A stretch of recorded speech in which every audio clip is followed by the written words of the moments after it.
میرا نام عارف میاں ہے، میں ایک جرنلسٹ ہوں، رائٹر ہوں۔ آج 5 فروری ہے اور ریاست پاکستان یوم کشمیر منا رہی ہے۔ پاکستان بھر کے سرکاری اور غیر سرکاری اداروں میں چھٹی ہے۔ آج اس چھٹی اور یوم کشمیر کے موقع پر تمام دوستوں، پنجابیوں، پاکستانیوں، انسانوں، مسلمانوں، یہ رائے سب کے سامنے رکھنا چاہتا ہوں کہ دوستو، معزز ہونے کی بنیاد یہ ہے کہ خود انحصاری ہو۔ خود انحصاری صرف معاشی طور پر نہیں، علمی طور پر بھی اپنی جانکاری بڑھاؤ۔ اگر آپ سمجھتے ہیں کہ معاشی طور پر آپ کی کوئی دوسرا مدد نہیں کرتا، آپ کو اپنے طور پر ایفرٹ کر کے معاشی خود انحصاری حاصل کرنا ہوتی ہے، تو پھر یہ یاد رکھو کہ علمی طور پر بھی آپ کو کوئی کچھ نہیں دیتا ہے۔ آپ کو ایفرٹ کرنا ہوگی، جانکاری کے لیے بھی ایفرٹ کرنا ہوگی، اسی طرح ایفرٹ کرنا ہوگی جس طرح معاشی خوشحالی کے لیے آپ کرتے ہیں۔ تو یہ علمی خوشحالی بھی ضروری ہے۔ میں چاہتا ہوں کہ آج جو چھٹی کا دن ہے، اس سے فائدہ اٹھائیں، اس سے فائدہ اٹھائیں، اپنی جانکاری بڑھائیں اور جانیں کہ پاکستان کشمیر سے کیوں محروم ہے۔ پاکستان جو کشمیر کا آج مطالبہ کر رہا ہے، جس کو آج شاہ رگ قرار دے رہا ہے، پاکستان اس سے محروم کیسے ہوا؟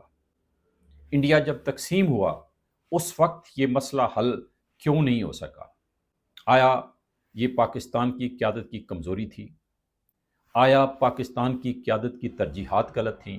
ایسا تو نہیں تھا کہ پاکستان کی قیادت کشمیر کی بجائے حیدرآباد، دکن اور جوناگڑھ، جہاں کی آبادی بھی مسلم نہیں تھی یا مسلم اکثریتی نہیں تھی اور سرحدیں بھی پاکستان سے نہیں ملتی تھی، پاکستان کی قیادت ان کو حاصل کرنے کے چکروں میں تو نہیں تھی؟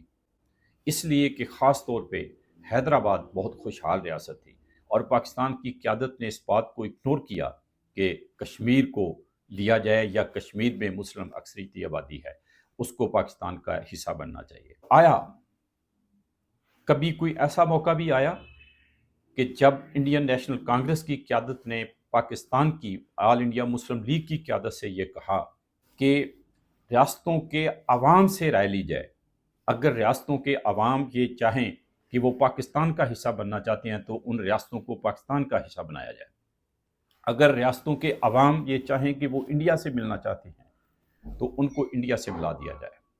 آیا اس اصول سے انحراف کس نے کیا؟ کس نے اس رائے کو قابل توجہ نہیں جانا؟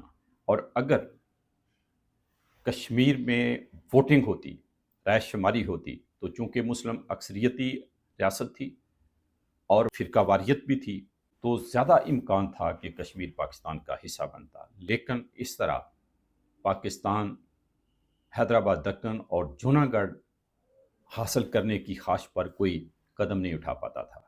تو پاکستان کی قیادت کی یہ ریاستی پالیسی کمزور تھی، ہٹ درمی تھی، ضد تھی، ناکامی تھی۔ کیا وجوہات تھیں کہ پاکستان آج کشمیر کو شاہ رگ تو قرار دے رہا ہے لیکن 77-78 سال سے اس سے محروم ہے اور کشمیری اپنی جگہ قربانی دے رہے ہیں یا لڑ رہے ہیں؟